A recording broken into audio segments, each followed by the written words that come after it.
Bingo Blitz rules. If your bingo has ads in it, That's not a bingo. if it doesn't have the coolest tournaments, mini games, and the most breathtaking design, Nope, not a bingo. if your bingo moment makes you feel so excited that you just want to burst in joy and scream out loud, bingo! Sorry, so you're playing... Bingo Blitz? Now that's a bingo. Discover a world of excitement with Bingo Blitz, the #1 free bingo game. Download Bingo Blitz and play for free. Now that's a bingo.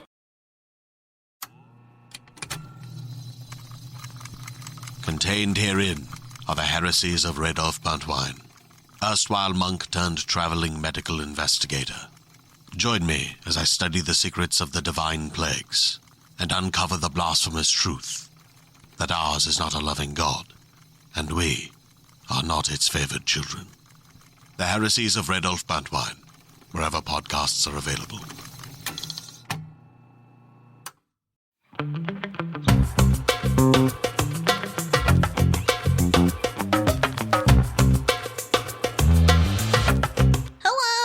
Hi, welcome to Don't Blame Me. Hi. An amazing podcast starring two people who definitely got so much sleep last night, are feeling, first of all, Melissa's going to crash at some point. We don't know when it's going to happen. I have a thing to go to the night. No, so, I know.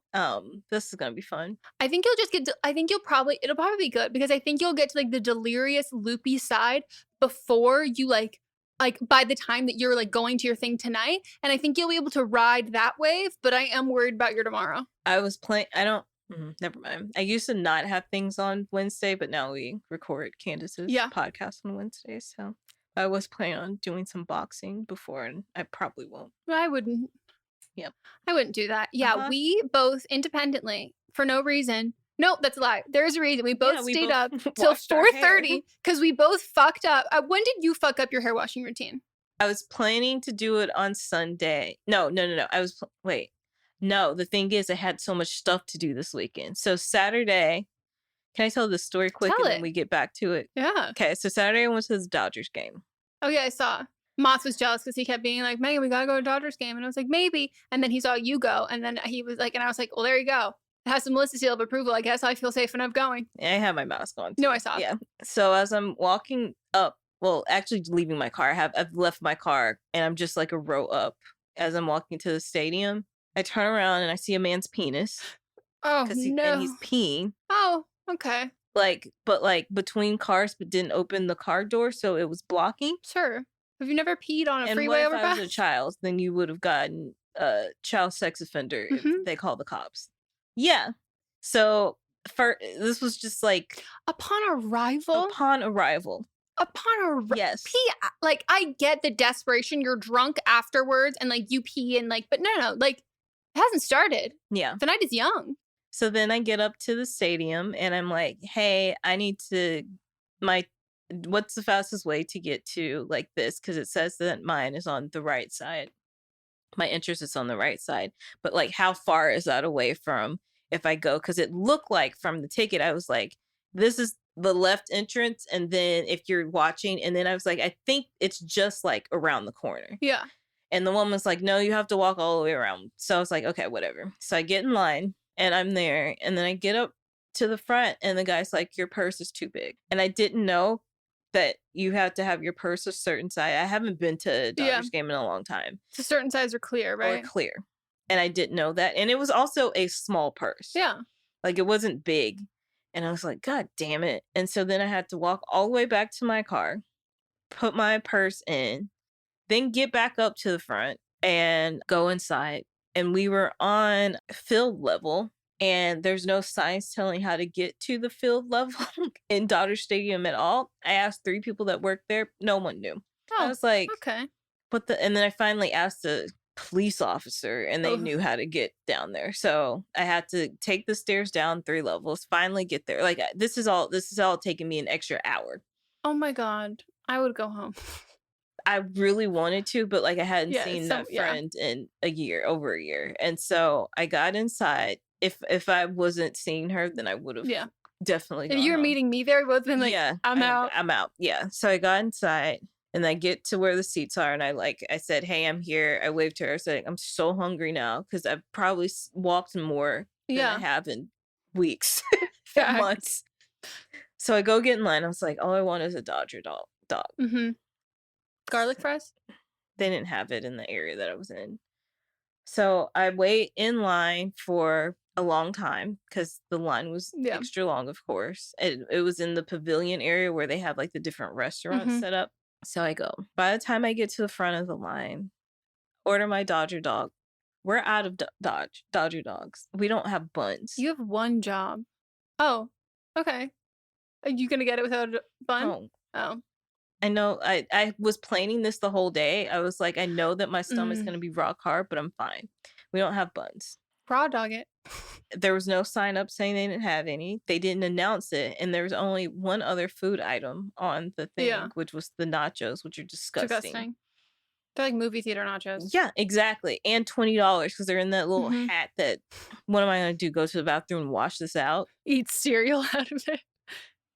So I get back to my seat, just devastated. I would tired, hungry. Yeah, that's awful. Yeah. And then after the game, I was like, okay, I have to walk all the way like around to this other side.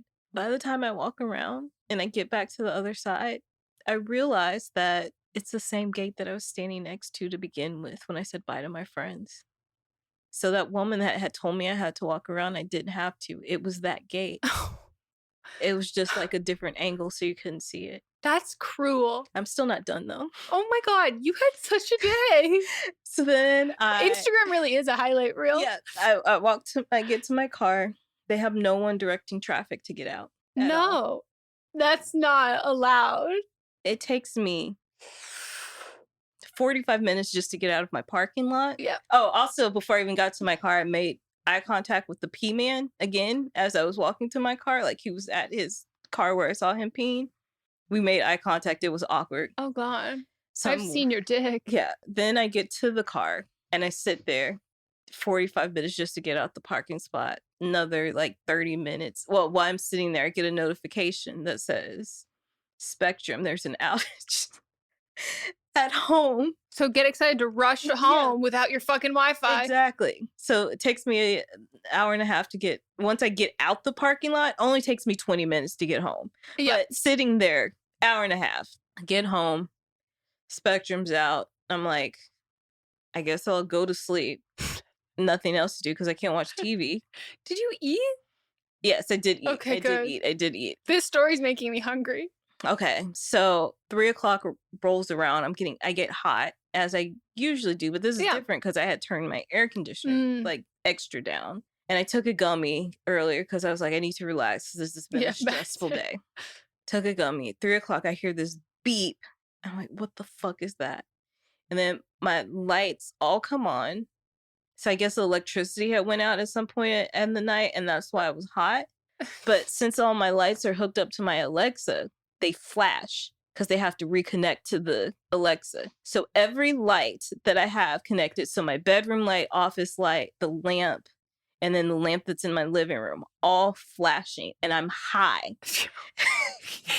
This is awful. This is the most awful story ever. So I have to get up delirious, and then I had to pee, so I had to go pee first while all this flashing is going on. You're in a rave. Covering my eyes, hot because the air had been off, and then I had to I couldn't even say Alexa, turn off all the lights. Wait, Alexa, turn the light back on. I couldn't say that because they had to reconnect to it. Oh my God. So I had to go light by light and turn everyone off while I'm delirious, high and naked.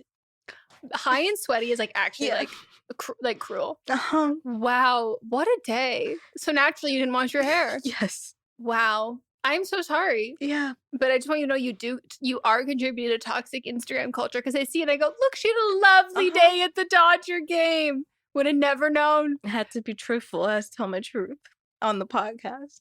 Yeah, no, you gotta, and if you want to watch it, you gotta pay for Patreon. Yeah. Wow. Uh-huh. Yeah, you have a much, much better excuse for throwing off your hair washing schedule. We usually both wash our hair on Sunday, not Sunday, evening-ish. because your hair takes you wake up the next morning and it's still pretty damp. And so I was like, you know what? I'm just going to start doing that too, because I was trying to do it earlier on Sunday, but it wrecks my whole day because it makes me physically exhausted and I'm just so tired. So I was like, okay, you go to sleep with your hair damp. I'll go to sleep with my hair damp. Like, I'll be fine. And so Sundays is what I've usually been doing, but I just haven't been. It's just been like working to like, what it really has been is Moss and I've been like doing stuff on the weekends, and I usually need like energy to shower because then I need the energy to be depleted. Like I need energy to get depleted. But if I don't have any to start, then I'm like, I can't even do it. And so I've been doing it on Monday for the last couple weeks, and I did it on Monday again. And then the issue with Monday is I have the opposite of a case of the Mondays.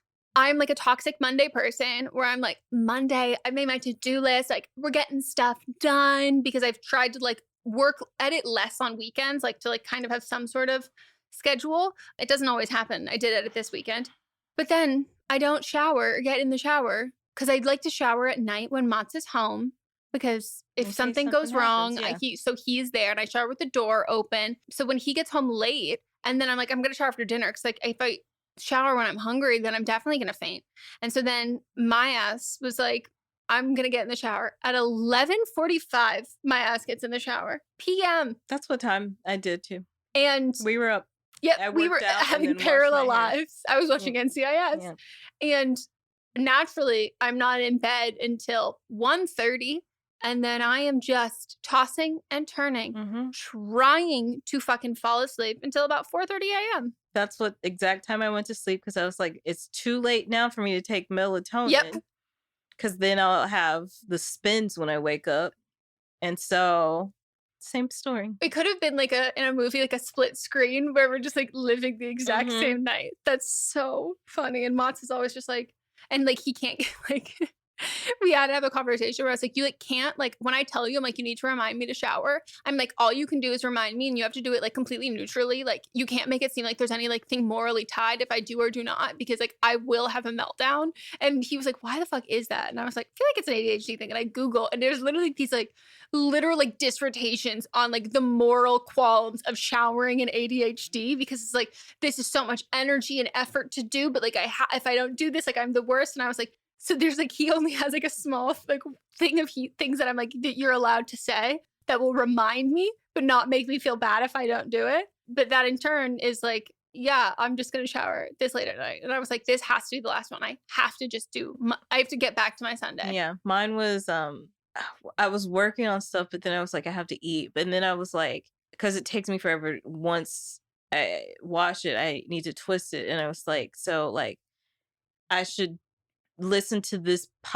review this podcast while I'm twisting, so then I'm like doing work while I'm doing it. But then it just turned into I was too tired to do the work, and I was like, I'm gonna watch TV while I do it, and then I was just up. So. Yep. So that is the really long disclaimer that you have some two sleep deprived bitches here for you to give you advice. And just know that despite the fact that we are both sleep deprived, it's going to be perfect, amazing, flawless, wonderful advice. Of course. Because we never don't deliver.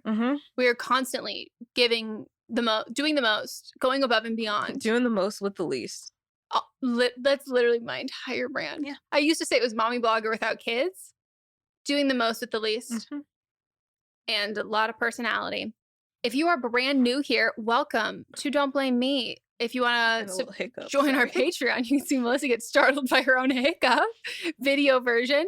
This is an advice podcast where we give wonderful, amazing, life-changing advice. And you might be wondering, how are these two absolutely stunning visions, supermodels, stunners, business women, ethical billionaires, moguls, sex icons, how are they also fantastic giving advice? And that's because what we lack in credentials, we make up for in opinions. This is a call-in advice podcast. So in order for us to give you advice, you have to call in. And if you are in the United States, woo, things are going great here. You can give us a call at 310-694-0976. And international listeners, you can send us an audio message at meghanpodcast@gmail.com. The requirements for both are the same. We ask that you are 18 or over, have your parents' permission You write down everything before you call us to record. Write down all the details, include your age. It's all anonymous, so no names, but you can give fake names for people if that's helpful. If there's a lot of people in the story, it's also helpful for us because gotta follow along. Include your ages, if it's about a relationship, how long you've been together, all of like the most important details. Then pull out your phone, pull out an hourglass, something else that you use to measure time and time yourself because you only have 3 minutes. So if you're way under 3 minutes, we're like, okay, what other additional details can I include that they might have questions about? Especially if you've listened. I actually honestly would probably recommend listening to a previous like episode, like a call from a previous episode before you call in, whether that's like a perfect, like wonderful call that you should emulate, or you as a listener, what do you wish you had heard? Like what additional details do you want to have?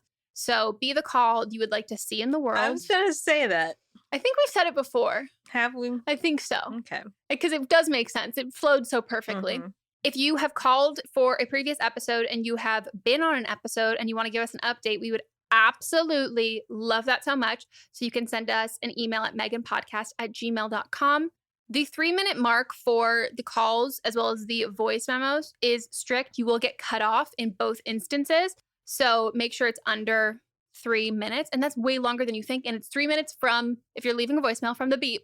And it's 3 minutes from the time you press like record if you are doing a voice memo. Yep. We are also available on Patreon if you want to watch the video version of the podcast. We now have 6 tiers on Patreon because we have them for this show and then our other show, but am I wrong? And the tiers are divided so you can watch the video version of this podcast. You can also watch the video version of our other podcast. And we also do live streams twice a month.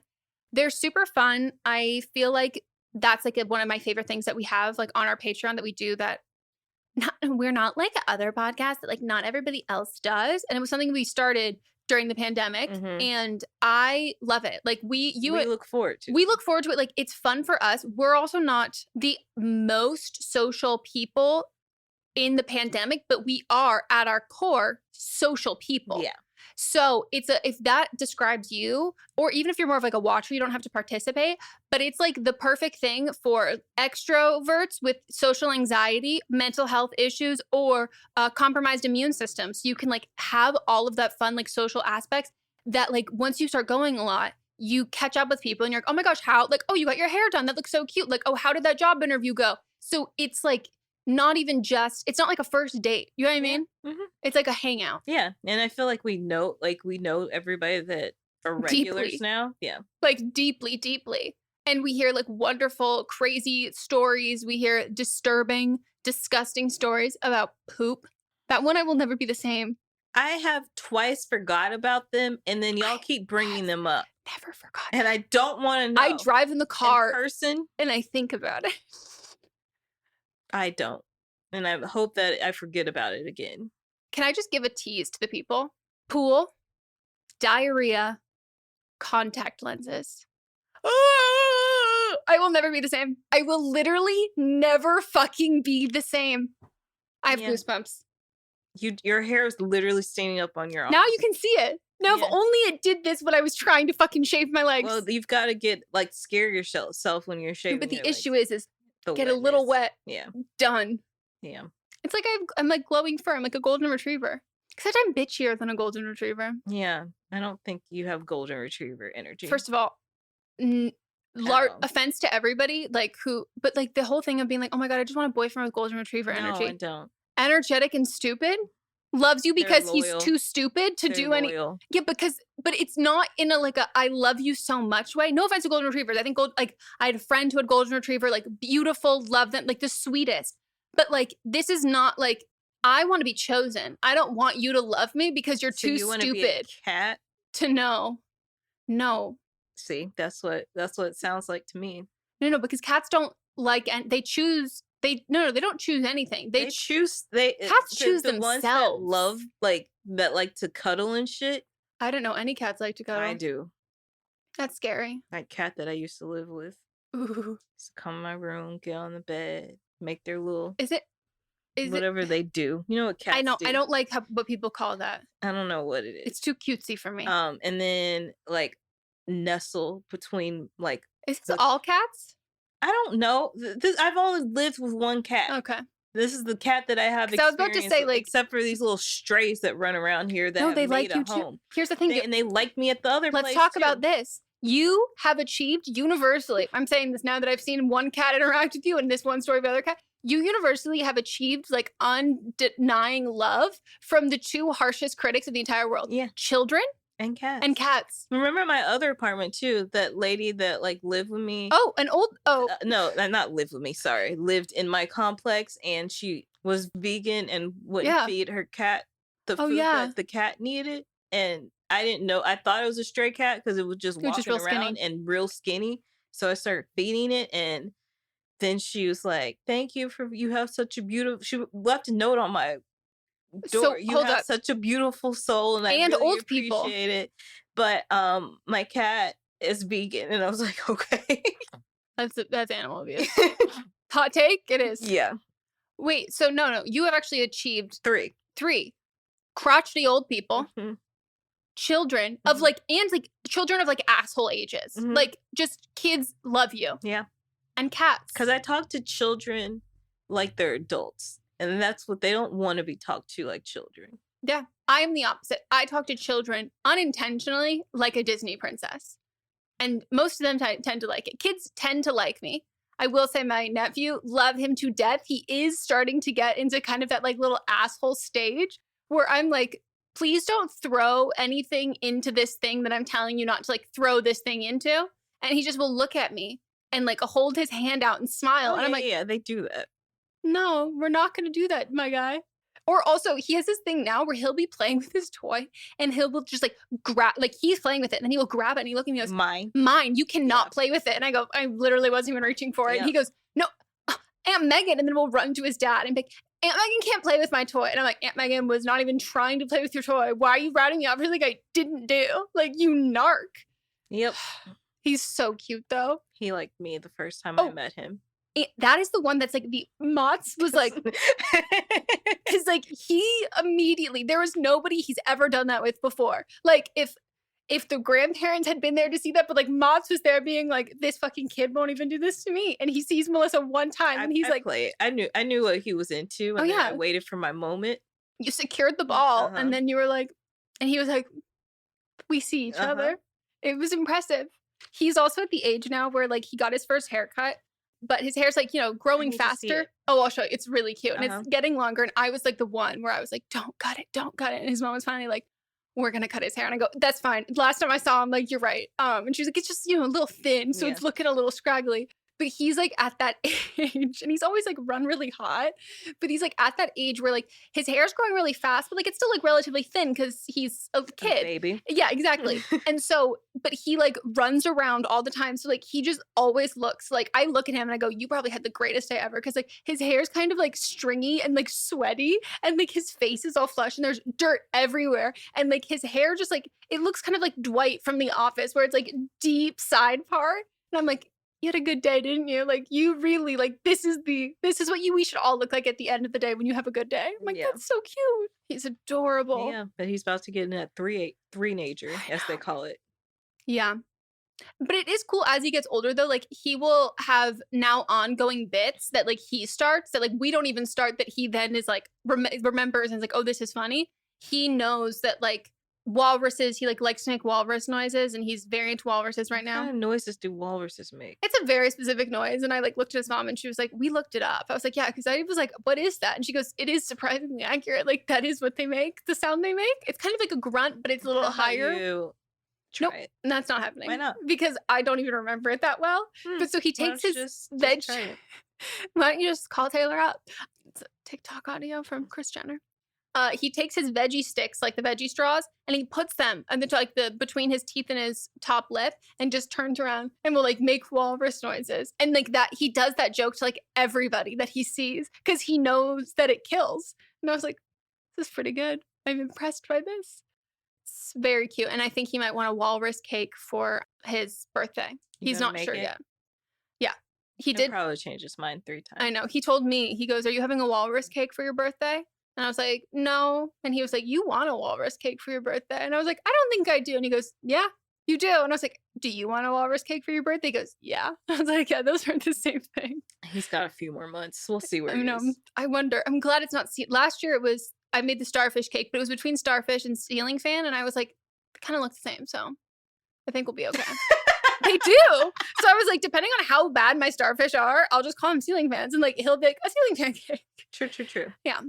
Anyways, all of that, our very long intro aside, we have an update. So we are just going to throw over to that. Well, first, thank you guys so much for your podcast. I love you both. I've been listening for a long time. And you guys like get me through my mornings because I'm in a male-dominated career field. Oh, God. So the girl power in the morning is really helpful when I'm getting ready. But yes, I'm from season 10, episode 5. And I am the girl that called in because I dated someone and they made kind of a abusive comment to me. So we broke up. I gave them another chance, but then they've like not respected boundaries. There's some gaslighting and just like love bombing me mostly. So I wanted advice to know if like it was me because of my trauma that was the problem or if it was them as the problem. So going into like what happened since I called, because that was a little bit ago, I was still at school for a long time. And this person continued to love bomb me. They kept pushing my boundaries. They were being really over-sexual when I told them not to be. I kept trying to break it off, but they would call me crying and I would forgive them. And like they would tell me, I'm going to do better. And I tried to believe them. But when I got back from my training, they wanted to do like a weekend getaway with me. And I felt really uncomfortable because I just knew I was going to be put in a weird situation with them. So I'm like, how do I get out of this? Meanwhile, my job offered me to move to a position in another city that I've been trying to move to for a really long time. And they were basically like, you don't even have to interview. Like, they want you there. Wow. Like, the position's open. So I was offered that. And it was hard, though, because I've also been wanting to, like, quit my job because of where I work, which if you saw my email, you know where I work currently. And it's not always the healthiest. And they gave me a lot of trauma there. But I thought maybe if, like, I moved to this new place that I've been wanting to live at for a while, like, maybe I could, you know, stick around and it would be good. So I tell this person I'm moving and we're not going to work out and I'm not going to come on this weekend, get away with you. So I kind of had like an out, which was nice. But then they called me crying, like bawling on the phone. And they said to me, like, you don't like your job. Like, what are you doing? And basically, this is what's funny. This was like a few weeks before I heard myself on your podcast and I received your guys' advice, which meant a lot to me. But I told them, like, I set a really firm boundary on the phone. I'm like, I am not quitting my job. Like, I can't. It's not financially responsible to. Like, I need to have like a plan B before I do that. And also, this might be good for me. And this is what they said to me. Oh, God. They said, quit your job and move in with me. I would take you homeless. You don't even have to work. Like, and mind you, like, we don't know each other that well. And I kept saying, like, no, I like to be independent. Like, I don't want that for myself. Like, also in my head, I'm like, that's wild, a very wild idea. And so anyway, I kept my boundaries, but I was just like, that is the craziest thing to like ever say to someone. Sorry, not crazy, but wild.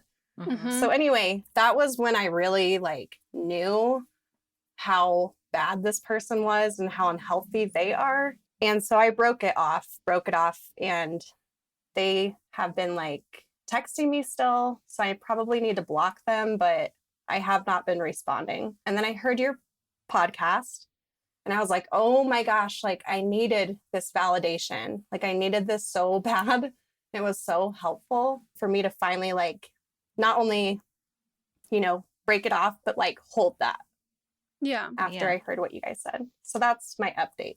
Wow. Well, Melissa just found your email and then showed me. We're obviously not going to say it here, but now I know your work, the field you work in, and that offers a lot of context and explanation. To me, why he probably singled you out and like targeted you for this, because just by some of the nature of some of the relationships, and why those lines might have been blurred for you in combination with like previous relationship trauma, that like it makes a lot of like sense why. Obviously, like regardless of who this happens to, like this is creepy and like horrific and shitty, but I feel like I understand much more the internal questioning of like, is this okay, is this not, like, is this normal, is this not? But wow, that is like the number one abuse tactic, is like isolating and like being like, move in with me even if you don't have a job, so like you have no contact with any, like, and it's financial independence. Yeah, right. Oh my god, like wow. I could not believe when they said that. Like I could, but I was like, what? Like now you're using like my trauma that happened to me in my career field, I like almost like to just manipulate me at this point. And it just was like, oh, okay, like, well, I get it. Yeah. now. And it's like, I'm othering myself from that while simultaneously like upholding some of those similar things. Like, it's just like, you're birds of a feather. Like, you can't claim to be like, oh no, you don't do this, that is toxic, that's bad for you. And it's like, but look at you, like, you're the epitome of that, and like choosing to not be with you and to like not do that. Like, that's, I'm so glad that you like felt validated by what we said and like stood your ground for this, because like that's really, really, really, really hard. Like, especially when people like, they call you crying, and it feels like, if you've listened to this podcast for a while, that the value that we have and our audience has on mental health. And a lot of times, like, narcissist, abusive, manipulative people will play into that, like, empathetic, like, I value your feelings and I value your mental health. And then it becomes like, oh, I'm weaponizing that to then further my like abuse or manipulation. And it's just fucked. Yeah. Wow. Have you moved yet? No. And I'm like, there's so much going on, and I didn't have a long time to make decisions, and now I'll be moving like September 1st. Wow. And I'll give more context just because I'm not worried about this person anymore, like hearing this. So I live in Colorado. And then Melissa, I drove through what I think might be your home state, because I think you went and visited there. Arkansas? It was Arkansas. Yeah. Woo, So I drove through there. Yeah. What part? Through the whole state. Because I was going down to Mississippi. Okay. Well, I'm so happy for you that you also have like the boundary that you create, like the universe stepped in and was like, we're going to help you uphold that boundary, which is really nice. Yeah. Yeah. Good timing on the podcast. It was so, yeah. And when I heard I forgot, because it had been like a while, and like, I didn't expect you to play it because I kind of rambled. And then when I heard my voice, I was like, okay, oh my gosh, that's me. So it was very helpful.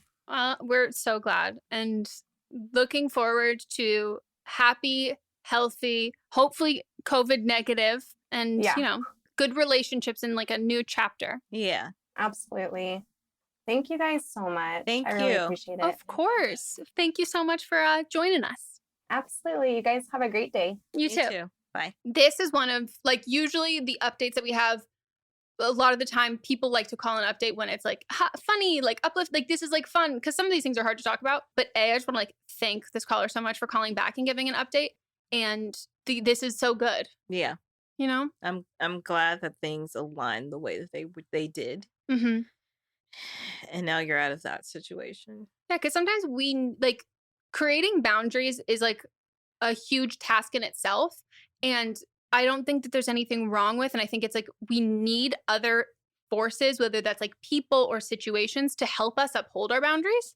And so I think that like that's a really, a good thing when that happens. So happy that things are hopefully going to make a big turn, and hope anyone who related to that call will also be setting those same boundaries. Same. Shall we get into The meat and potatoes. What is that saying from? Oh, by the way, another saying I don't understand. The 7 C's. We have more than 7 C's. Was that saying before Pangea? And also, why do not more people have Pangea in jokes? Because I think anytime you bring up Pangea, like, fire. I love Pangea. Like, I just think it's such a, like, it's not a niche reference, but that makes it a niche reference because Who just we're all a loves part of this. Pangea? Me. Why? Mesopotamia. Pangea. I love Mesopotamia though. So I know. guess You could bring everything back to, like, was this, because everyone's like, oh, before BC or like what's the other one? 80. AD. And I'm like, no. Before Pangea or after Pangea? I think it's mostly because, do you know E-Bomb's World? The, like, I think that's where it came from. What about Mayans? How you feel about them? I like the Mayans. Here's the issue. Mayans came after Mesopotamia for me, and my brain I was capped. I was done. I, like, achieved pure euphoria from learning about Mesopotamia. That, like, there were other, the Mayans. I was like, okay, interesting. I was really into this educational video. I had to look it up to remember the exact name. It is called The Voyage of the Mimi. I don't know if it was probably real old by the time you were in school. Yeah. It was already old when I was in school because a young child, Ben Affleck, starred. Hold up. What? Wait, so this is like what would this be like a substitute teacher movie or is this like a this was teacher movie? Teacher who didn't want it. This was in science class, and for some reason she was teaching us about history and math, and I just don't think that she wanted to teach. Well, so was it elementary school? I told you No, it was junior high. Oh, I told you my elementary school teacher, we didn't learn science because she was like, I really don't love it. No, this was like, that was her subject to teach. Oh, so that's alarming. This thing called The Voyage of the Mimi, and it depicted this crew exploring the oceans and taking census of the humpback whales. Is it MIMI? Yeah. Oh, because I was kind of loving the idea that it was meme, but you just pronounced it Mimi, and then it could get misconstrued as like, this is the journey of a meme. So they were searching for the lost Mayan cities and then like taught you how to do the Mayan math. And during the class, I did not understand this Mayan math at all. I was like, I don't Where's get the this. calculator function for Mayan math? Yeah. So then I used the internet and then found some like lessons on actually how to do it and then learned it and then took a test. And then my teacher was like, we're not going to use this test. And I was like, you wasted my fucking, bitch. You wasted my time. Bitch, I took out of office hours to learn this shit. Yeah. That's cruel. I remember teachers like, you would spend so much. It'd be like such like a useless thing. We had one like that where like the test was to teach us a lesson about something and then was like, I'm not going to use this. And I'm like, first of all, I cheated my ass off on this and I would like some recognition because I know that I put in work so you didn't catch me. And the person I cheated off of, I would like to know if they were right. So if I can know, I could cheat on them in other classes. But also like a lot of it would be memorization because like that's the stuff they're like, well, we're just teaching you that like, no, learning is actually about like ingesting information. I'm like, no, that's not how my brain works. I just need to memorize. What would you do this for? Yeah. Why would you do this to me? Yeah. I think about that teacher all the time. And I want revenge, but I don't remember her name. She's probably dead. You know? I was gonna say, because she was old like, then. Yeah, she's like really not into the science, and she's like, we're gonna be teaching From Mayan. 1980. When did this thing come out? Yeah, 1984 from the Bake Street College of Education. Yeah, I'm thinking she might. Yeah, be dead. She's probably dead. I don't remember if we had any educational movie. Spanish class, we would watch a lot of music videos after my favorite Spanish teacher left. Juanes. Fotografia. I can still like sing almost all of it. I remember we watched some Schoolhouse Rock. Oh, Schoolhouse Rock is a classic. If you didn't watch that in school. That was like a substitute teacher thing in like elementary. Yeah, like elementary or middle school. And then Junction, what's your function? A bill on Capitol Hill. Yep. I don't remember much of I remember them, but I don't remember learning anything from them. And the only thing other movies I remember watching is every time we had a substitute teacher in high school, always the number one movie they would just turn on, regardless of the subject, PE, history, math, we're going to watch Gandhi. And I was like, you're fucking kidding me. I've seen this movie 1,000 times. There were two that we would watch. Black Beauty, which is... I've heard about that. The absolute most boring movie that ever existed. Or two, The Last of the Mohicans, where Daniel Day-Lewis plays an indigenous person. Uh-oh. Yep. Also, it's very violent. It's not like we get the library edited version, but it was still some Yeah. violence in there. Shall we? Take a break. Yeah.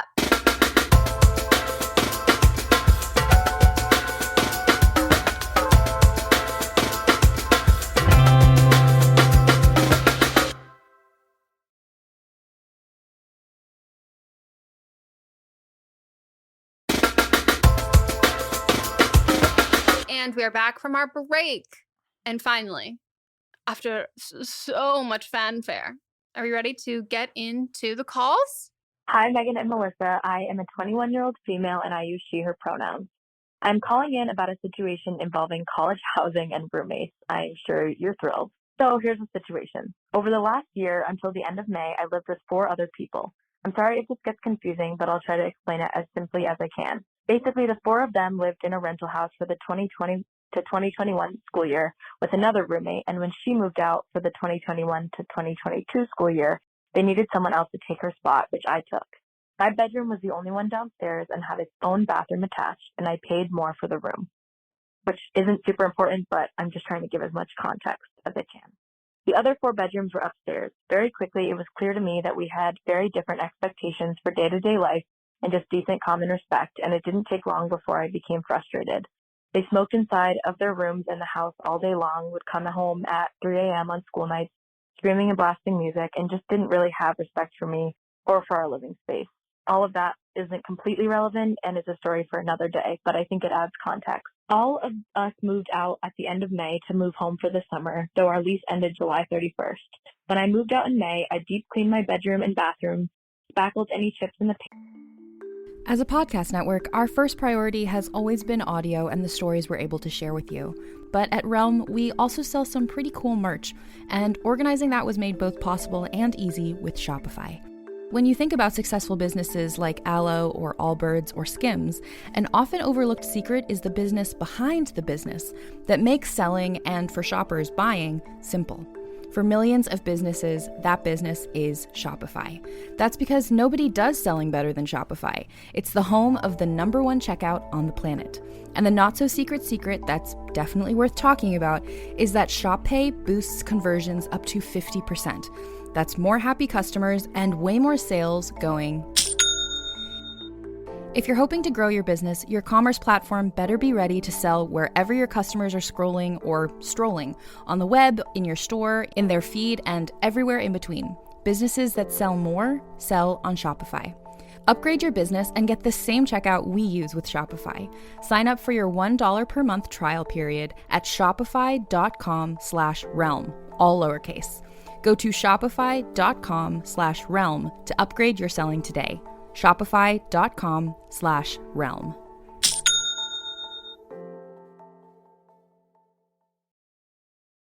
Deep cleaned the downstairs common areas, including the kitchen and living room, and made sure all of my belongings were removed. All of them planned and said that they would come back at the end of July to deep clean their rooms and empty their stuff out of the garage and basement. So tell me why on August 1st, a group chat with the 5 of us and the landlord starts being blown up with pictures of their rooms in the garage. The landlord clearly stated in the messages she was also sending that the downstairs bedroom was completely fine, the downstairs bedroom being my bedroom, and that there was nothing more than normal wear and tear.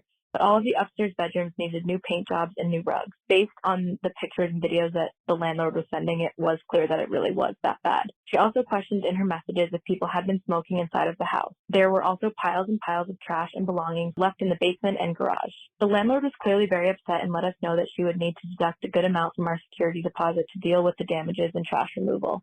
However, we all paid her in one check for monthly rent and security deposit. Because I paid more for my room, I included a larger portion of the rent and security deposit. My problem is that I am worried that my old roommates are going to try and take whatever amount of the security deposit is given back to us and split it 5 ways rather than giving me back my portion first, if there is even that much left, and that they are going to try to fight me for the money. I don't know what to do, but our landlord said she will get back to us with a list of deductions made and the reasons for them by the end of the month, so I'm just hoping for your advice on the situation. Thank you so much. I love you guys. Have a good one. Bye. Oh my God, that's hell. I had a roommate in college. We lived in a house and she brought her dog there, even though we weren't supposed to have animals in there. And so she kept it hidden upstairs in the bedroom with the door closed. And so the dog would paw at the door. And so then we had carpet in there. And so all the carpet came up and it smelled like piss, dog piss and shit, because she just let the dog pee and shit in her room. And we were only living together during the summer. The plan had been that my sister would move in, Meghan would move in, like when the school year started, because that friend actually had graduated and she was just staying in town for the summer, and then she'd move out and then Meghan would move in. But it smelled so bad and it was raggedy. And I was like, I have to get out of here. And so we broke the lease. I mean, it's kind of easy in a college town because there's always people moving in and out. So they're like, okay, that's fine. When they did the inspection, I always, whenever I move somewhere, I always hire somebody to come deep clean everything. I think I actually did it then. But also we were there for 3 months. And so I didn't have any wear and tear in there at all. And we got charged for all that mess that was in her room. And she was like, well, like, we have to pay more because you're breaking the lease because you went against the plan. And I just think that we should just like split this. And I was like, the reason I'm moving out is because you did not keep this room the way that it should have been kept, one. And then two, this is because of your dog. Yeah. And she tried to turn it on me. And I was just like, no, as you can see. And so I laid out everything. I was like, all these charges are coming from your room. And so since they're coming from your room, then you need to pay it. And I need to get part of the deposit back. And so that it was some like arguing and back and forth. But eventually that's just kind of how it ended. And so I feel the same way, since the landlord didn't send pictures of your actual room. Legally, she can go after all of you because if you're all on the lease, then yes, then it's all of your responsibility for every room. But I would tell the roommates, like, she didn't send pictures back of my room. She explicitly said that my room was fine. And then she didn't send pictures back of the common area that I cleaned. What's messed up is y'all's room. So y'all need to, I would ask the landlord how much each of these rooms, like the surcharge is going to be in each of these rooms. And then specifically say, I didn't live in those rooms. And I think a lot of landlords, the ones that aren't shitty, are understanding, and they will say like, okay, then I'll just take it from theirs because that's not the room that you lived in. The garage area is probably going to be a little bit more complicated to do because that is a common area. But their actual rooms, I don't think that if your landlady seems like a reasonable person, I think that you can just go directly to her and get it taken. Yeah, I think that too. I think you can literally just ask her and just be like, hey, so that my room was the one that you pointed out that's not that. Like, these roommates they're awful and they're horrible. And they were smoking in there? Yeah, they were. And like, just rat on them. Yeah. Like, be an informant. Like, take an informant deal and just be like, I would be happy. Like, I would actually phrase it like this. I would be like, so this room was my room. And I know that you had some like questions about like what was going on there. And I want to make sure that like my security deposit, I paid more for my security deposit because I was also paying more in rent because my room was bigger and I really took care of it. And I think that you can see that I really did like care about your place. So I would be happy to like share with you all of the information that I know about what was going on in their rooms and like the potential damage that like, because sometimes you can see damage, but you're like, what caused this? That can be helpful. And I would be happy to like let you know that if I can have my security deposit back first, because I don't necessarily trust. You can like literally be like, you saw how they treated that place. Like, I don't trust them to give me that money back. And like, I'm on your side here, but like, help me, I'll help you. And if she is like, no, I'm just going to like treat this as kind of a lump sum, you tell your roommates, I didn't do any of this shit. This was all you. I'm not paying this. I will take you to small claims court. Yeah. Because like those are the options you have. Go to Judge Judy. She'll give you your money. She will. She will. You know that she was paying her bailiff $100 million an episode? That makes sense to me. But for some reason, he didn't come over to the new one. I don't think Judge Judy, who's insisting that man got $1 million, was like out. Yeah. So I'm It assuming was something. It was probably because she can't technically have the same exact show. So I wonder if they were like, we can't. And I wonder if she probably couldn't promise that same pay there. And then it's like, you've been working for so many years. Like, I'm you're sure probably that fine. He can. Because they're not even in like LA or anything. No. Who? Judge, isn't it? It records down the street. Oh, I thought they were. Does she live here? Probably, because they record down. They literally For some reason, I thought it was someone. It was. I've seen people lining up outside, and there's a little sign. Oh, fuck, you're right. I have seen that too. Yeah. Well, anyways. Yeah, but it's in syndication so much he doesn't have to. That's work what I mean. Another day in his life. Especially if he doesn't. If he can probably like, if he wants to move out of LA, he can retire. Yes. I mean, he's got millions upon millions, unless he's just irresponsible with his money. But he's still got millions coming in. You would hope. You would hope not. But he's still got millions coming in. Exactly. So. Fair. Those are your only two options, honestly. Like you can't. There's no reasoning with your like roommates. It's just like those set firm boundaries, and it is a lot of like. I know this is a very confrontational thing. Like, it's literally being like, hi, landlord, I would like to make an informant deal with you. And like, don't give her any information unless she gives you your security deposit back, because she should do that. Yeah. Most laws favor landlords like universally. And I know that you said you all paid it in kind of like a like lump sum and how it's divided up, but that's not necessarily legally binding in that she has to give it back that exact same way. She doesn't even have to, if it's messed up, she doesn't have to give anything back, because she's going to have to use that money to repair. So that's why I would ask how much it is, because if you're getting back like nothing, then because that's the other that's the whole point of a security deposit, is so that they can fix up things when it's in excess of the normal wear and tear. And a security deposit doesn't cover individual rooms. So if they fucked up their rooms, let's say your security deposit was like $5,000, four of them fucked up their rooms $1,000 each, and the garage is fucked up $1,000. Your room not being fucked up doesn't mean that you're going to get money back. Like they'll use that for wherever it needs. So I think like, you're right. Like the first thing being like, could you send me over like an itemized cost breakdown of how much like everything is? Like my room was the really clean one. So, you know, I'm obviously really hoping that my portion that I paid, I'm going to be given back, but I would just like to have an itemized list to see this. Yeah. Because to be fair, like maybe it's within like the realm of like there's $150, and for a landlord who's like raking in money, for them that's like nothing, so they're not even going to bother reimbursing someone for that. But you know, if knowing that someone wants to see how the cost is broken down, it's similar to like a hospital bill. You want to see how it's itemized because people tend to be more honest. But the last thing I will say is like having roommates, especially like this age and this many, is always going to be a learning experience, and sometimes learning experiences are expensive. And sometimes they're expensive, like monetarily. Sometimes they're expensive for your mental health. They're expensive in therapy that you have afterwards. But the good thing is they won't happen again. Like after you've been through it, you didn't walk into it knowing that was going to happen. There's really nothing you can do to prevent shitty people from being shitty people. And you shouldn't treat everyone automatically like they're going to fuck you over. But once you've been fucked over now, you're not going to necessarily be bitter with every roommate that you have, but what you'll probably do is you'll draw up a contract that's not just your lease agreement.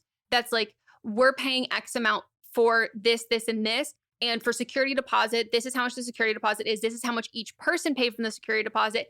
If one person's room was not affected and is like completely fine, but the rest of the house is trashed, then the roommates owe that person money if they're using it. So like, that's the only thing that like you can do like moving forward to new places. But I think in general, and this is not, I am not a financial person, but I think of security deposits similarly to how I think about loaning people money. If you are counting and betting on getting your entire security deposit back, don't.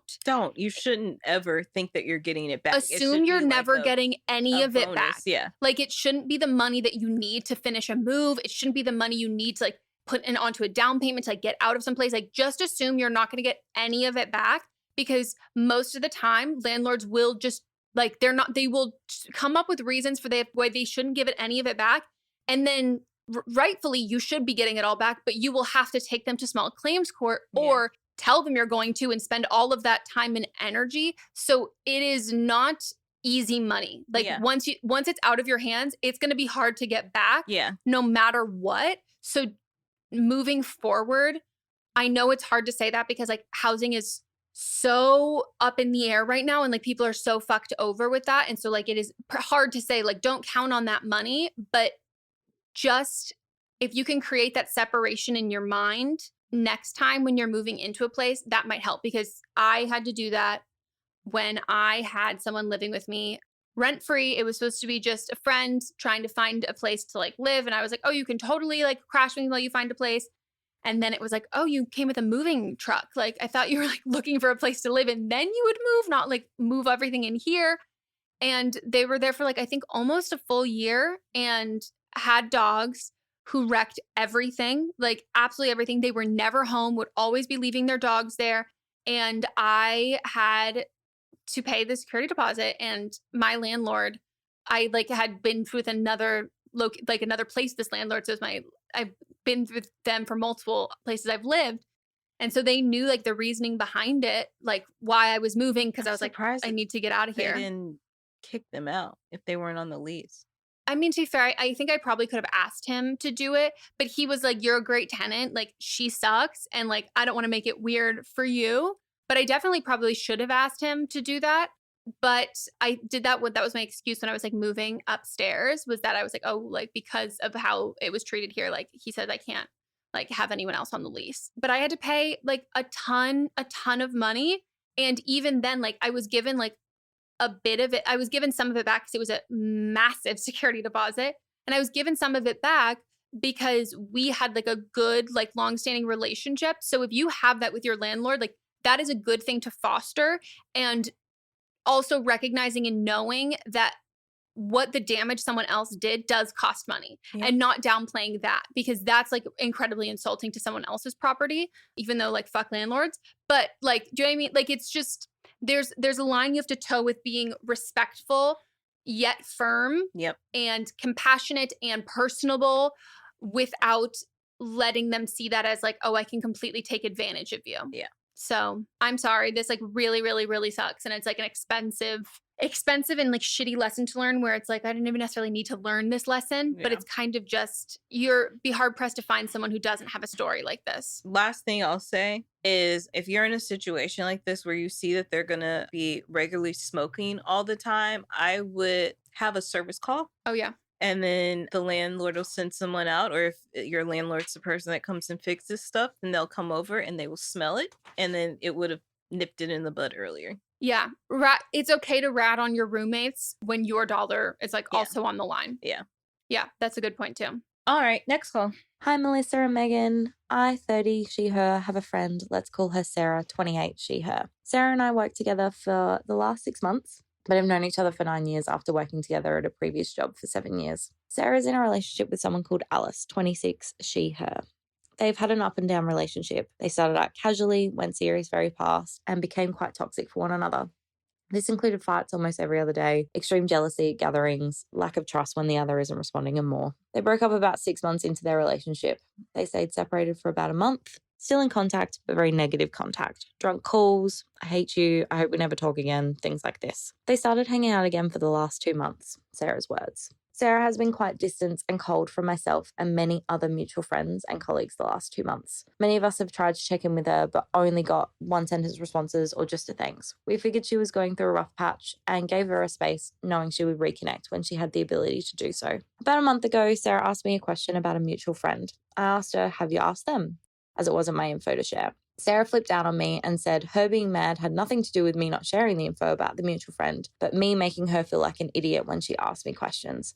I apologized that I made her feel that way, asked what I could do, or if there was an example that she could give so I could understand how I can change to stop her feeling that way. She blew me off, said we were totally fine, it wasn't an issue, not to worry about it. I asked her once more that I would like to talk about it and try and fix this issue, as our relationship is important to me, but no response. 3 days ago, she is suddenly acting like herself. Coldness gone, not just to me, but to friends and colleagues too. I'm getting married in 3 months and I'm sending out invites at the moment.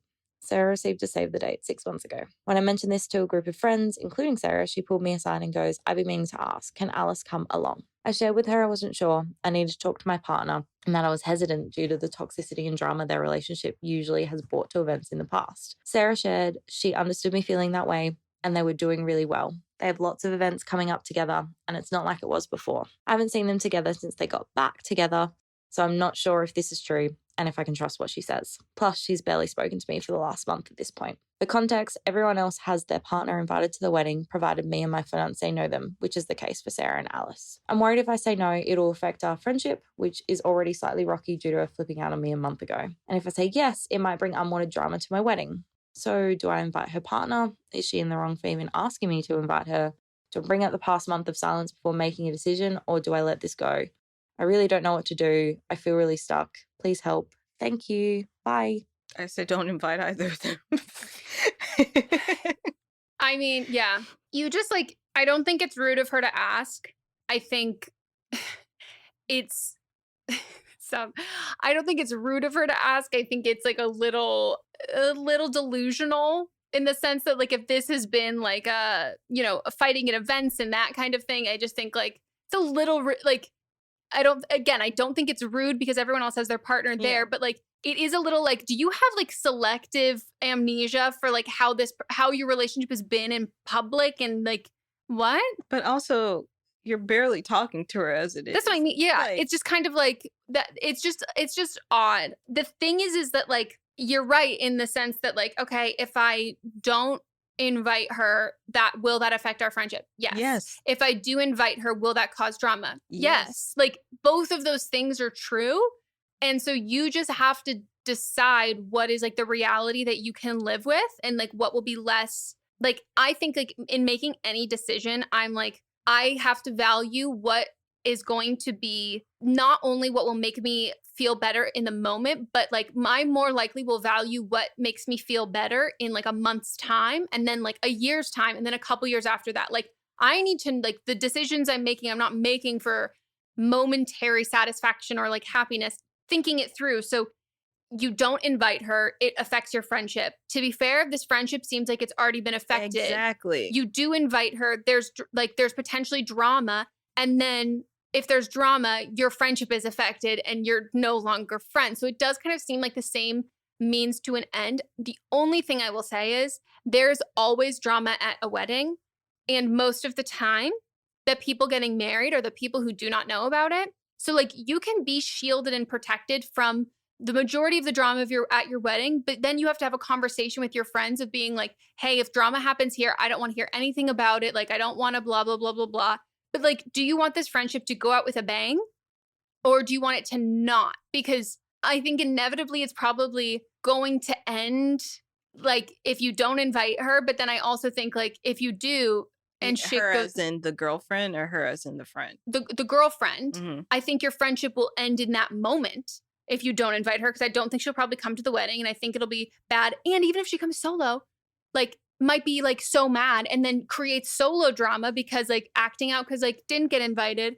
Or you do invite them and like let's say like it all goes perfectly well and it's like amazing and great. What's like the risk you're willing to take on it? Here's my thing. At your wedding, you should have people there that you want there and are fighting for you, not people that are showing up to show out. And I feel like this person wants to show up with their +1 to show out because that's all that they've been doing. So you had already sent out the invitations and the save the date 6 months ago. There was no, if you didn't put a +1 on there, then you can say this is not included in the initial head count.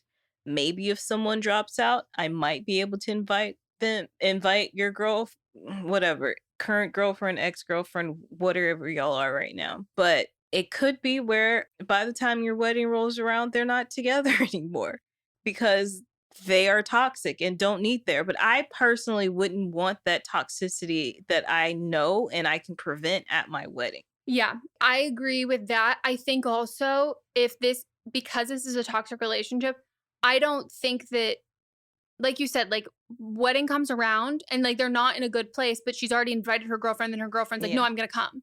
And it's like, well, no, I don't want to put my friend, if you're finally able to get out of this toxic relationship, I don't want to put you in a position where you feel like you don't have any agency in this. So like, I agree. I think it's just, hey, we did the head count. I looked over all of the budgets and like, how weddings go, like we invited more people than we assumed that less people are going to RSVP. We actually had more people RSVP. We've And you can like fudge and lie. And Yeah. just like, we've already extended everything and like, we just like don't have any more room. Like, I'm totally sorry. And then I would say, I completely understand if it's uncomfortable for you to be at a wedding where like, and it seems like what you've said, like all of your other friends like are bringing a +1 because they know each other.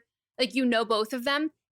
And say like, if you were like, assuming she's the only person at the table who doesn't have a +1, I know that like, I can totally see how if you were the only person who doesn't have like a partner there, that would feel uncomfortable. So like, if you want to resend, like retract your RSVP and not come, like, I completely get that. I don't want you to suffer through like the evening because like you're not going to have a good time. I don't want that at all. If this had been, and like, just lying, like if circumstances had been different and like, you know, could have had a +1, like that would have changed. But just know that I can't give her a +1. But no hard feelings if that means you don't want to come. Yeah. And then you have to mean that though. Yep. But also, y'all aren't even friends at this point. No. And your coworkers. And I think that there's just like something that gets a little bit dicey, especially being so invested in your coworkers, like personal lives and like their toxic relationships. I think like it's good to be like wary of it, but I don't know, that kind of drama that's not even workplace related drama then like infiltrates into like your workplace. And like, it can just kind of create not the greatest environment. And it just feels like you might be a little too intertwined and your friend, like the whole thing might be just a little too intertwined. But I don't know. I always think if you think a friendship is going to end because you don't invite them to your wedding, if for like a very legitimate reason, you don't uninvite someone to your wedding without having a huge reason. Or I think if you're having a small ass wedding and you're like, I can't invite someone, and that person's like, okay, we're not friends anymore, like that friendship was always going to end. Yep. It just needed that little bit of like the fire under its ass that was inevitably going to come after years, but it just happened to be a little bit quicker. Yeah, don't invite people to your wedding that you don't like. Yeah. All right, let's take a break. Woo!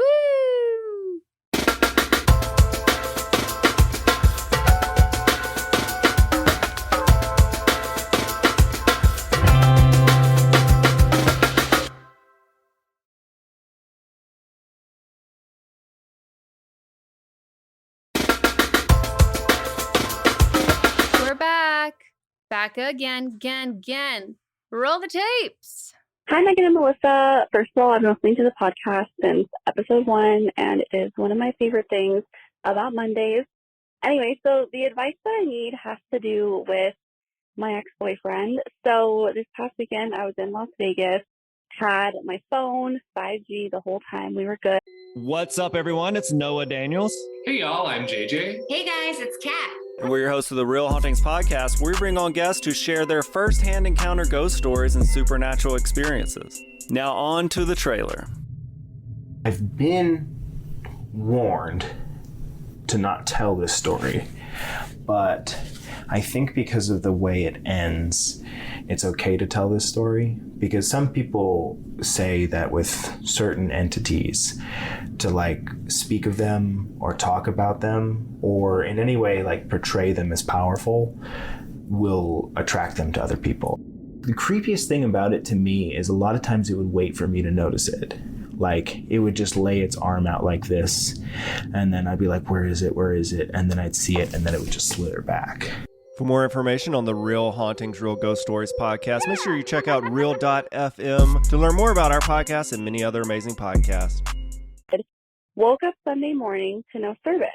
Thought it was weird. It happened before, iPhones are kind of crazy.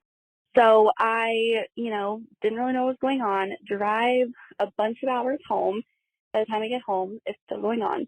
So I have to go to the cell phone store, and they were still open, thankfully. Probably should have mentioned I was still on my ex-boyfriend's cell phone plan.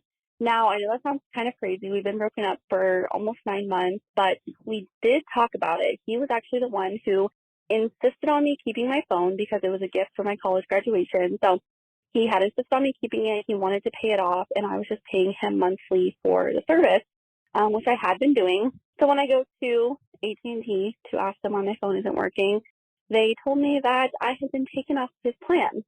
So my question is, I ended up I couldn't even keep my previous phone or phone number that was under his plan because I wasn't like an authorized user on it. So I had to get my new number, my new phone, everything that day. So now I'm at the point where I have this phone that is the one that's on his plan, I guess. I don't know if it's paid off. I don't know what's up with it. Either way, I didn't pay for it, so I don't really feel right keeping it, and I don't need to keep it. So we do still live in the same town, and I'm trying to decide, do I ship the phone back to him, maybe put a little handwritten note like, hey, you know, AT&T told me that I was taken off your plan. Here's the phone. If that is what happened, now AT&T couldn't confirm it because they couldn't go into his profile without him there. But, you know, they're pretty sure that's what happened. So do I do that? Do I send the phone with no note? I thought about texting him or emailing him, but then I'm like, do I want him to have my new phone number if that is what happened? Because it's pretty shady. Keep in mind, we had just talked 2 months ago about the whole situation of him wanting to keep the phone. You know, I told him I'd probably go on my own plan at the end of this year, and if there was a balance remaining, I would pay it, things like that. So we totally had like a non-messy breakup. It really wasn't a big deal. So yeah, what would you guys do in this situation? I'm just trying to figure out what I should do. I'm 24, she, her. He is, I don't know, 26 or 27.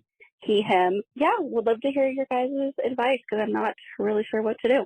I'm so sorry. You didn't call him immediately when you got to AT&T? To like pull up the contact from your phone and be like, hi, can I use the landline or some other phone here? Because if it was that amicable of a separation, then you calling him wouldn't have been that big of a deal. Like, it would have been an accident. Like, I feel like you're operating on this, that this was like obviously an intentional you're really thing. Seems like something's missing from this story, but it was a gift. I would keep it or sell it. Oh, without a doubt. Do not give the phone back. You don't give back gifts. That's bad luck. I don't know if it's bad luck, but it seems like bad luck. But this whole situation, I think he got a girlfriend. Me too. And girlfriend saw that old girlfriend was still on the phone bill and was like, what the fuck is this? And then he had to kick you off real quick. But I was going to say, you know what my other theory was? Yeah. His parents pay for his credit card bill. And they were like, what is as a 27-year-old charge for? You're right. Are you kidding? You're right. I'm like, if it's that, and you know, like they were like, what is this charge for? Huh? Because it's easy to kind of like mask that when you're on a plan with him and it's like, oh, your monthly is increasing, but this is already a bill that we're paying. Right. And then maybe it was like we're starting to see maybe he got a new phone or a new upgrade and they're like actually paying attention to the cost breakdown. But I think it is either he was not paying his own credit card bills or got a girlfriend. Yep. Yeah. I mean, the thing I will say though is you've already bought a new phone, you got a new number and everything. So at this point, I don't actually think there's any reason in contacting him and being like, hey, like, I think what you should have done if we could go back in time, I would go back in time and be like, hey, did something happen? Because it literally could have been that his credit card expired and he like got a new credit card and like the automatic payment wasn't on that, or like, and he auto did his thing. Like it could have been like many flukes. Said that he took her off the plan. But they said they couldn't confirm it. But they can't. The thing is they can see it. They just couldn't tell her exactly what happened. So like they knew. If the account was still active, they knew. They just couldn't tell her. Tea and like the messy shit that like AT&T and like Verizon workers have, and they're like, "Sorry, ma'am, your husband's mistress is also on this phone plan." I mean, I think that there's also a reason why you didn't think it was a mix-up, like why you just bought a new phone and like you didn't call him. Like, I think there's something missing from this little story here. Maybe she doesn't even know. Maybe. Yeah. So I mean, don't keep the phone. It was a gift. Like but if they ended amicably, like she doesn't want him to have her new number, and because you're feeling offended. But she was too like, I don't know, something to not call him and say what's up. I get it in the sense that like no matter how amicably I ended, if an AT&T worker told me like, oh, I think they took you off of this. Like that is like a big move. A slap in the face. Yeah. And in the sense that of being like, well, I don't want to call you to look like I need you. Like, fuck you. Like I can do this all on my own. Like I'm going to pretend like this isn't even on my radar. Like this doesn't even affect me in that sense. True. Like I get that part of it, but this phone was a gift. And I don't know. You said that you talked 2 months ago. I don't know if you talked in text messages or if it was on the phone. If it's in text messages, you have in writing that this phone was a gift, you know, unless he like starts trying to like sue you for the phone, like give the phone back, but I would just keep the phone. It's still, you said under his family plan. So like the service stopped working, but is it under your own iCloud? She said it's paid off. No, she's not sure if it's paid off. Oh, well. My unethical advice is if it's on your iCloud still, I would just like wipe it. Yeah. Take the SIM card out if it has a SIM card. Yeah. And then this is like so unethical. If you're going to sell the iPhone, I would sell it on Facebook Marketplace and I would do it for cash and I would delete the listing afterwards and do it all from like a private browser. So it can't be traced back to you. But that's can still be unethical. No, and there is a large risk there. But like if you want to sell it, like your options are either keeping it, selling it, or giving it back to him. If you do want to sell it, there is a risk there because it is tied to it's a lease. Like it's a lease and a contract to him. That's why I think that the phone's paid off because they would have asked for the phone back. They just couldn't say oh it my God. because they couldn't say it. But the phone's paid off because they would have asked for it back. Cracked the code. You're right, because it's like a lease on a car. And so if they wouldn't let you drive off the lot with the car if it wasn't paid off. Oh. Okay, so you don't have to be sketchy about selling it. You can just sell it. I might, in general, still do it for cash and Facebook Marketplace and delete the listing afterwards. But still, like, you're right. It hasn't paid off. But no, it was a gift. Mm-hmm. And if it was a fuck up, he would have known because his bill would have gone down monthly. And if he then is like, oh, where's this phone? I want it back. And it's like, well, you intentionally took this off here. And I've been paying the bill on it every month. Yeah. And like you stopped paying him for the bill. So like this feels all like a passive aggressive means of communication. Yeah. And if he wants it back, that's his bad. Yep. Can you imagine though waking up Sunday morning, Vegas? In Vegas? Phone doesn't work and then you have to drive all the way back? I'm assuming someone else drove. I would have stopped in Vegas at the AT&T in Vegas before. Me too. But I'm assuming that you were with somebody who had a phone that worked. Yeah, but that's still too scary because Vegas. That's a when you wake up from Vegas. It's like you're waking out of you 6 feet under. I'm taking dirt out of my eyes. I woke up on Saturday when all my lights are flashing. Do you know the amount of times that I've gone to Vegas where like I didn't even go to sleep? And I'm a very strict person about DDs, and we had a DD who had been like sleeping, and I just naturally it's Vegas, so I'm wired, did not go to bed, and I like look over at them, and they're like basically like kind of awake still. Were you like 6 deep in a room too? Yeah. Yep. And I look over at one of my friends, and she probably like slept for like 3 or 4 hours or something, but like didn't drink, was sober, and does not need a lot of sleep. And I like look over, my eyes are open, and I'm like, do you want to leave now? It's like 4:30 in the morning, maybe 5 a.m. And she was like, yeah, let's go. And we just traffic is cleared out. Coasted. Best time to move. Yep. Coasted. And then Lily was in a car like so much later. I can't even imagine. All right, it's time for Don't Blame Them. There we go. Coco, don't cut that out. Why would you cut it out? That's exactly what I meant to say. This is Don't Blame Them. This is where a listener will. With something like 5 million podcasts, finding a really good one can take a ton of time. So let me recommend one. It's called Something You Should Know. I'm the host, Mike Carruthers, and in each episode, we discuss topics that can be really helpful, like how to read people better, the psychology of crowds, or fun things like the story of Legos, or why you probably wouldn't be here if it weren't for horses. Something You Should Know is the name of it, wherever you get your podcasts. Calling with their own advice pertaining to a call that we had on a previous episode. So maybe they have personal experience. They have some additional insight, whether it's, again, personal or through their work, or if they've, you get what I'm saying. They have opinions. They have opinions. Hi, Meghan and Melisa. I am just calling in for a Don't Blame Them. This is for the episode that aired a couple of weeks ago titled Boyfriend Won't Get High School Diploma. This is for the caller who was moving and didn't feel supported by her friend in the move.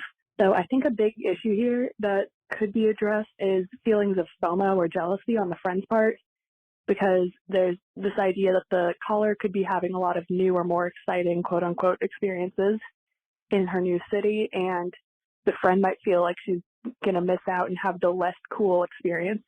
So I think something that would be a good idea here is making a plan that involves an activity that celebrates both sides of this. So, for example, me and my two best friends from college are all splitting up for this next year. Two of us have moved out of our college town, and one of us is staying there. So we've discussed a couple of options to stay in touch and kind of engage everybody. So the friend that's staying in the college town suggested we start a shared journal that gets mailed between the three of us, and each time we receive it, we add a little bit to it each time, and you get to just share whatever you're feeling, make an art piece, just add to it, and send it on to the next friend. In our case, it's a triangle, but potentially for the caller, it would just be back and forth. And we also thought of the idea of creating one of those group Instagram accounts where it's just kind of like a shared photo album highlight reel for everybody, and everybody gets to contribute to it. We like these because they include everybody's experiences, so it's not necessarily like one person is having the like fun, new, and different experience. Everybody is engaging, and regardless of whether they moved or have the same experiences they were before, they still get to celebrate those in the same way. So I think that something like this could be helpful for the caller if she does want to maintain this friendship and keep engaged with the friend. If you don't want to maintain the friendship, moving is a great way to ghost people. But if you do, I'd recommend an activity like this where it allows her to feel like she gets to share some of her own experiences, because you don't want the conversation to be dominated by everything that you are feeling that is new and fresh and exciting. All right. Hope that helps. Thank you. Is that how those traveling pants worked? I was literally about to be like, or you could buy a pair of jeans that fits everybody and you pass them around. And can we also just talk about like the different, like, you've never seen it, but the coming of age of like some of them? Like, first of all, one person like fucks for the first time, and like someone else is like, oh yeah, like I'm in Greece. And other people are like, yeah, I'm in like a film camp. Like, it's just one of those things that like, I don't know. I don't feel like the exciting experiences that happened in the pants were evenly spread out. And I feel like if Wait, the pants they fucked in the pants? No, but like, oh, you know, the pants were taken off to fuck. That's disgusting. This is what I'm saying though. But those pants, I hate these pants. If those pants could talk, if those pants could talk, crusty as fuck. Those pants would be like, I am tired. Because they got put me away. Think about how your friend got wet in those pants. When Exactly. The first time they fucked. And you mean to tell me I got to go play soccer in these pants? I got to go to film class in these pants? What the fuck did Carmen do in the movie? I like cannot remember. So Lena went to Greece. Also, these pants are like, someone washed me. Like, I am salty. Like, I've been everywhere. And who's paying for the postage of this? Like, these pants are tired. These pants are working a full-time job. Maybe that's like what we need to do is like the next for iteration of Sister of the Traveling Pants is from the pants perspective. Oh, that's gross. I didn't even know who all was in this movie. Interesting. Carmen. We've got America. I know. She the plays Great. Carmen.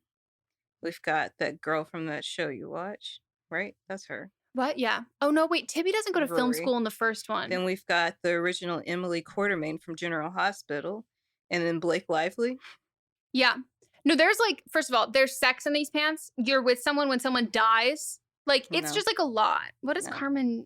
Carmen's visiting her father in South Carolina. Tibby's staying home. Film school's not the first one. Okay. Yeah, Tibby's is like sad. Like, so you mean to tell me that Lena gets to go to Greece and Tibby meets a child with cancer? And like the pants are like, cut Tibby a break. Who's Tibby? Amber Tamblyn. Original Emily Quartermain. Oh, there we go. So then Carmen. Yeah, Carmen has another. They're blonde, waspy, and they emotionally neglect her because she's overweight. And these are the terms there: overweight and Puerto Rican. Oh my God. And they're getting married. And like, it's just, yeah, she has a traumatic summer. I mean, Bridget also has, I'm not going to lie. Bridget also has like from the outside, a wonderful, amazing experience. But like, girl's got some demons. She's dealing with some shit. Lena literally got to have the summer of everyone's lives. And they're all just there being like, these are my trauma pants. And she's like, these are my Grease pants. Anyways, that is it for our episode. We hope you enjoyed. Please give us a call. Leave some voicemails. We are not to sound like we are scrounging and scraping to get calls on this show. We're not. We are just trying to have quality. I wasn't going to say that. That's what I'm going to say. I mean, she said the quiet part out loud. I was going to say we want to make sure that they are different than other calls we've had. So we've had a lot, like, let me give an example. It's people who are like losing a spark in a relationship and then breaking up and then getting back together. Do we give it a second try? Like, we've done so many of those. I think it's even one of the titles of like an episode. So we don't want to do, you know, something like that. Some things that we're like really like not qualified for, anything that has to do with like suicidal ideation. Like, those are things that we don't have like I can speak for myself. I don't have the bandwidth. I don't have the emotional bandwidth to deal with it, but I also don't have like the resources to be able to respond in a way that is helpful to you and not harmful to me. Yeah. And also, we got a DM with something that they did put a trigger warning on it at the top. And so I didn't read all the message. But like, if you feel like that you want to send something that you know is going to have the trigger warning, maybe just like send, hey, I want to, first of all, we don't answer questions in DMs anyway. But like, say like, I have something that the trigger warning is this before you type out the message, because like, it might be like, I see the initial message and then Megan opens the message later and didn't see the trigger warning. Yeah. And so please don't send that kind of stuff to us. Yeah. If you're in our Facebook group, we have like a very like specific format about how trigger warnings are like used. And also trigger warnings they're not like a catch-all for like just saying anything. And we've had calls on the podcast that like we've issued trigger warnings. Callers have issued trigger warnings. It's important to state what the trigger warning is for. But then also knowing that like if your entire call is about something like really, really, really traumatic and intense, and it's something that you don't feel comfortable talking to your therapist about, we're not the right people. No, we're not like equipped for that. And we both have our own things going on, and it's a lot to take on. Yeah. And we're just not qualified to take it on. And like why therapists are qualified to take it on. Some therapists suck, but like why they're qualified to take it on is because they can deliver like the resources to you. They actually have like a code of ethics. So like if you are in danger, they have resources of how they can help you. But then they also go through immense amounts of schooling to like not take it on personally. So that's something that we have. And just knowing that like we want to address like real life things on the show, but also recognizing if this wasn't your call, if you wouldn't listen to it because it would be triggering, that is something we want to like keep in mind for the audience as well. We've had calls again where people have been like, how I'm behaving in this relationship is because like I have a past traumatic thing that happened in my life. And that is like the most that it gets into those things. But other than that, we're so happy that you feel like this podcast is a safe place. And like, to be fair, like our voicemail, like if you're going to call in for that, like just don't take it personally that we're not including that. Like if it's cathartic for you to call in, like call in, but like just know that we can't, if you're calling in with something really traumatic and we're not answering on the podcast, please just reach out to somebody who's more qualified because we're not. And like, I don't want you to wait around hoping and thinking that we're going to be able to address it. We're not. And we can't make it better, but we can always inadvertently accidentally make it worse. And that's never the goal, especially with like having a platform like this. So all that being said, we want to have calls that are a mix of like, you know, serious things that people are going through, like funny things, lighthearted things. But the podcast also isn't like so immediately you call and you're getting this advice on here. And like, this is happening in like a really like quick kind of turnaround sort of way. That it's also important that we're not for something serious, we're not your first call and your only call. Yeah. You know? So what happened to fucking in a barn? What happened to any of that stuff? So give us a call. Ring-a-ding-ding. And leave a review if you haven't yet. Or if you have already, go update your review. Tell your friends to listen. Recommend an episode to your friend. Recommend an episode to a sibling, a romantic partner, a sexual partner. Recommend the podcast to your enemy. Maybe you'll become friends. Recommend this podcast to your TikTok audience. Recommend this podcast to your teacher. Thank you for all that, but there's no new one. To your pets. And we will see you all next time. Goodbye. Goodbye.